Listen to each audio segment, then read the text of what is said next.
चलिए अब हम क्या करते हैं, लास्ट जो विधि है उसको हम पढ़ने की समझने की कोशिश करते हैं, राइट। बीजाणु समासन, बराबर। बीजाणु समासन क्या होता है, राइट। तो देखिए बहुकोशिकीय जो जीव होते हैं, मतलब कि ऐसे जीव जिसमें क्या होती है, कोशिकाएं अधिक होती है। जो बहुकोशिकीय जीव होते हैं ना, वो उनकी संरचना क्या होती है, सब में अलग अलग होती है, बराबर। जो बहुकोशिकीय जीव होते हैं उनकी संरचना क्या होती है, अलग अलग होती है। जैसे कि नॉर्मली आप ब्रेड पे देखेंगे तो क्या होती है, एक ब्रेड अगर ज्यादा दिन तक रख दिया जाए ना तो उस पे क्या बन जाती है, एक सिंबल टाइप का बन जाता है, बराबर। एक सिंबल टाइप का जो ब्रेड होता है ना, उस पे क्या होते हैं कि अलग अलग कलर के उस पे सिंबल जैसे आ जाते हैं, बराबर। तो वो कुछ नहीं होता है, वो एक कवक होता है, बराबर, जिसको राइजोपस कहते हैं, बराबर। क्या होता है, वो एक कवक होता है जो क्या करता है, उसको हम क्या कहते हैं, राइजोपस, बराबर। राइजोपस एक कवक होता है ब्रेड के ऊपर जो आता है, ब्रेड जिसके कारण अगर हमने ब्रेड को क्या कर दिया, लंबे समय तक रखा ना, तो क्या होते हैं उसके ऊपर मतलब कि झिल्ली टाइप के आ जाते हैं, उसको हम राइजोपस कहते हैं।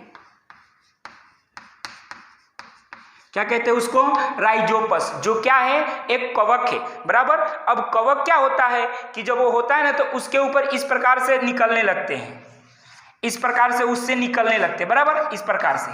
तो क्या होते हैं कि वो जो राइजोपस होता है उसमें एकदम से ना ऐसे शाखा ब्रांच जैसे निकलने लगते, राइट, बराबर। तो वो जो निकलते हैं ना वो प्रजनन नहीं करते, राइट। जो निकलते हैं ना तो जो निकलेगा ना उसमें से शाखा जैसे राइजोपस है, बराबर। और इसमें से जो शाखाएं निकलती है ना तो इसके ऊपर लास्ट में क्या होता है, ऐसी संरचना बन जाती है, बराबर। ये संरचना बन जाती है, ऐसे गोल गोल हो जाता है, बराबर।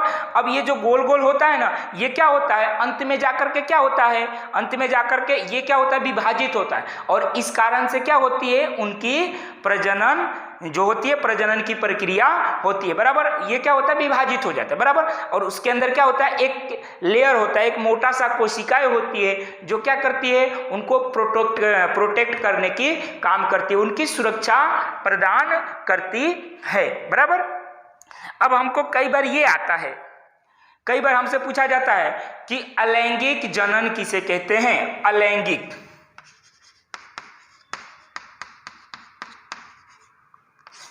अलैंगिक जनन, बराबर, कि अलैंगिक जनन किसे कहते हैं, बराबर। अलैंगिक जनन किसे कहते हैं, तो सभी जीवों में, बराबर, सभी जीवों में, सभी जीवों का सृजन क्या होती है, सभी जीवों की जो नई पीढ़ी होती है, बराबर, क्या होती है कि सभी जीवों में जो नई पीढ़ी की निर्माण होती है, बराबर। तो उसमें क्या होते हैं, उनकी जो सृजन होती है ना वो एकल कोशिकाओं द्वारा होती है। मतलब कि सभी जीवों में जो नया जनरेशन का निर्माण होता है, मतलब कि जीवों में नई पीढ़ी की सृजन एकल कोशिकाओं द्वारा होती है, इसे हम अलैंगिक जनन कहते हैं। एक बार फिर से, अलैंगिक जनन किसे कहते हैं, तो सभी सजीवों में जो नई पीढ़ी की, बराबर, निर्माण होती है, मतलब कि सभी सजीवों में, सभी जीवों में जो नई पीढ़ी की सृजन होता है वो एकल कोशिकाओं द्वारा होता है, एकल कोशिकाओं द्वारा होता है। उसे हम क्या कहते हैं, उसे हम क्या कहते हैं, तो अलैंगिक जनन कहते हैं। तो इस प्रकार से हमारे पास ये जो चारों के 6 के 6 जो हमने विधि है वो पढ़ लिया। एकल जीवों में प्रजनन की विधि कितनी है, 6। हमने 6 को क्या किया, हमने कवर अप करने